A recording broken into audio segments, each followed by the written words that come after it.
quiet town of Oakwood, nestled amidst the dense woods of the Pacific Northwest, a sense of unease hung thick in the air. It was a place where the trees whispered secrets and the shadows seemed to dance to a sinister melody. Few dared to venture far into the depths of the forest, where ancient secrets lay buried beneath the tangled roots. The tale begins with a young woman named Emily, who moved to Oakwood, seeking solace after a devastating loss. She rented a small cabin on the outskirts of town, hoping the tranquility of nature would help heal her wounded heart. Little did she know, the woods held more than just solitude. They harbored something darker, something ancient and malevolent. From the moment Emily arrived, strange occurrences plagued her every step. Whispers echoed through the trees, and shadows moved of their own accord. At first, she dismissed them as tricks of the mind, a manifestation of her grief. But as the days passed, the whispers grew louder, the shadows more sinister. One moonlit night, Emily ventured into the forest, drawn by an irresistible force she couldn't explain. The trees seemed to close in around her, their branches reaching out like gnarled fingers.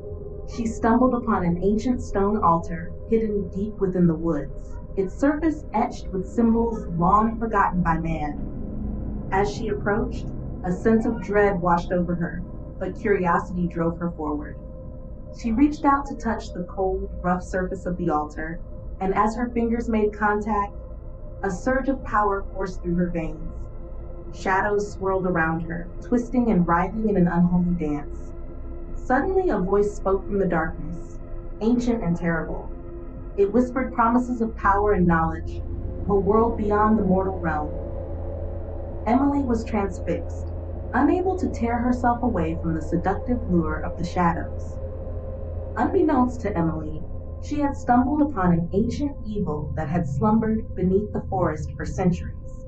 The entity, known only as the Shadow King, hungered for souls to fuel its insatiable thirst for power, and now it had found a willing vessel in Emily. As the days passed, Emily's behavior grew increasingly erratic. Her once bright eyes dimmed with the darkness that seemed to consume her from within. The townsfolk whispered of her strange antics, of the shadows that seemed to follow her wherever she went. Desperate to break free from the grasp of the Shadow King, Emily sought the help of a reclusive occultist rumored to possess knowledge of the arcane. Together, they delved into forbidden texts and performed ancient rituals in a desperate bid to banish the darkness that had consumed her soul.